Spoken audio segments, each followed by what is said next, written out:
My friends, I've been in this business a long time, since the 60s. It was an age that most of us in my business consider the silver age of our business.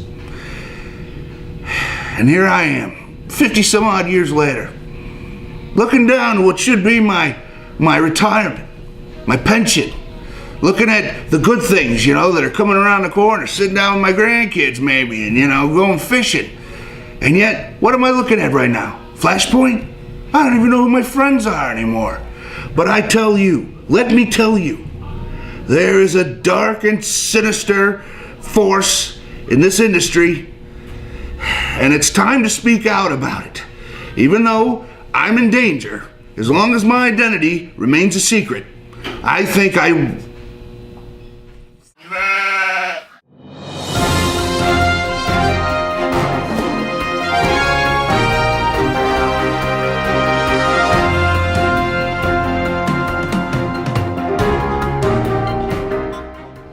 Good evening, it's me, C. Scott Lovejoy, with another episode of your weekly dose from Back to the Past comics and pop culture in Redford, Michigan.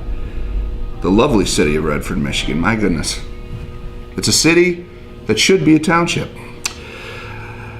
We've got so much to talk about tonight, I'm just going to go ahead and jump into it. First of all, we're going to talk to Mike Mullins, who's got some information about a new section he's working on in the showroom. Mike? Oh, hey guys, Mike here, Back to the Past, and I am setting up our monster section here. It's going to be located down the aisle from the kids section. Don't worry, there's nothing majorly inappropriate in there. It's all universal and classic stuff like that. But we're going to have some famous monsters of Filmland, some famous monsters underground, Scream Magazine, Monster Bash, all the stuff, some monster merch. We have some mini-mates from Creature from the Black Lagoon and Wolfman, some Twilight Zone stuff. It's going to be really cool, and I'm going to be building it up as time goes on. As soon as Andy, the monster lover that he is, gets me more merch. So hopefully every week is the goal that I should be putting more stuff out for you guys to check out. We have old creepies, old eries, so feel free to stop by the monster section and see if there's anything you like. Isn't he great? He's doing so much good stuff in the showroom lately.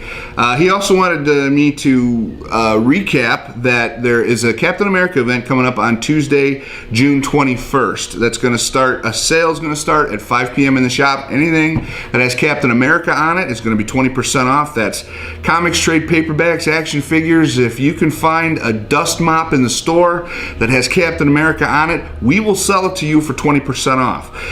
What we're also doing that evening is we'll have some light refreshments out, some snacks, and starting at 6 p.m. we're going to be watching the 1990 Captain America film and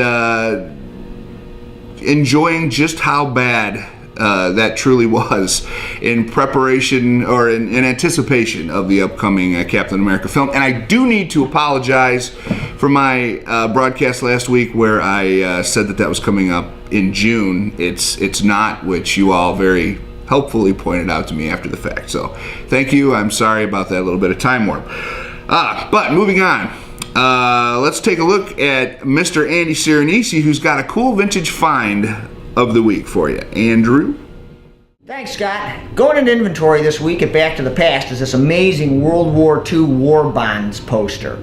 Back in the old days when we would go to war, we would actually have a plan to pay for the war, unlike now when we just go and blow stuff up without any possible chance of ever paying any of the money back. But I digress. Back in the old days, the American citizens would buy war bonds to support the war effort. So the United States government printing office would produce these amazingly colorful posters that would be hung all over the town. They'd hang them in hardware store windows, they'd hang them in banks and post offices, any place that would have them, and you could actually just walk right in off the street and buy a war bond right there. So after the war, these things were basically made to be a disposable item. They were torn down and thrown in the trash and whatever, but the handful of them that have endured are amazing pieces of American history.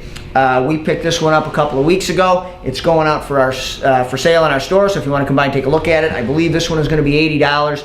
They range in price anywhere from about $40 on up to a couple of hundred. So as always, it's worth checking with your grandparents to see if they might have any of these tucked away in their attics, because we're always looking to buy them. Scott, back to you.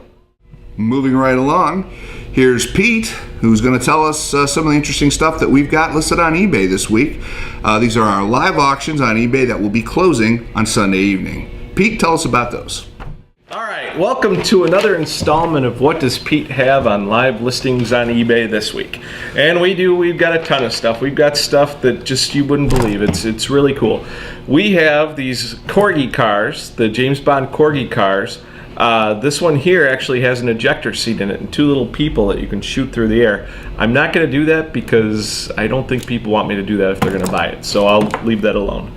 Anyways, we also have a Corgi catalog from 1966, and this catalog actually has the Batmobile from the TV show. It has the Avengers on there. It has Man from U.N.C.L.E. It's got a number of things in here that are really cool.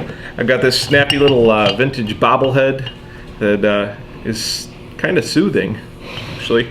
Pretty cool. We've got a run of, well, actually more of a lot of G.I. Joe comics, the Larry Hama Marvel ones. We've got the G.I. Joe versus the Transformers miniseries.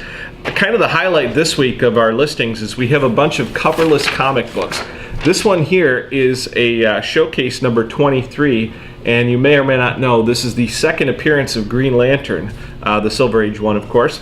And we also have a Brave and the Bold, number 29. That's the second appearance of the Justice League. We've got a bunch of key books up there. They don't have a cover, but they're really cool, and you can tell your friends you own one this way. They all start at just $4.95, so I mean, have at it. It's. And speaking of online auction events, Back to the Past is going to be hosting our very own online-only auction on Tuesday evening, June 28th. That auction event will start at 6 p.m. It's going to be nearly 400 lots of what we're calling a pop culture ephemera auction, which means that it's going to be pop culture pieces, mostly paper-based, like postcards, trading cards, magazines, posters. There will be some comics in the mix, but if it's pop culture and it's made of paper, there's a good chance there's going to be a representative item somewhere in this auction. The auction will be hosted through proxy bid.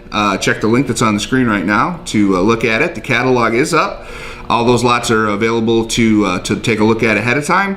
If you'd like to tune in on that Tuesday evening at 6 p.m. for the live video stream, you can go to that link and take a look. There's no registration necessary, but if you'd then like to bid, you can register on that site and hop in and bid away. So we're looking forward to that one. We should have some fun with it. Oh, hello. The name's Nigel P. Bumbershoot III, and I want to speak to you about some showcase books that'll be going out in Mike Mullen's showcase here at Back to the Past. Now, a good friend of mine, Andy Serenisi, has decided that he wants to put out very, very high-grade books out in the showcase, full runs of them. This week, we have Moon Knight, 1 through 38, the 1980 run. Very, very good book. And I can tell you, after personally inspecting, yes, they are in fact all near mint. Now, here's the catch. They will be in the showcase for 1 week and 1 week only. After that week, they will be put in the online store at a higher price. So, if you're interested in these books, please stop by the showcase that little scamp Mullins has put together and check them out. If you want to purchase them, please do so. If not, you'll have to do it at a later date for a higher price. Every week, the books will be changed, sold or not. So, keep your eye out for new stuff in the showcase. You have a wonderful day.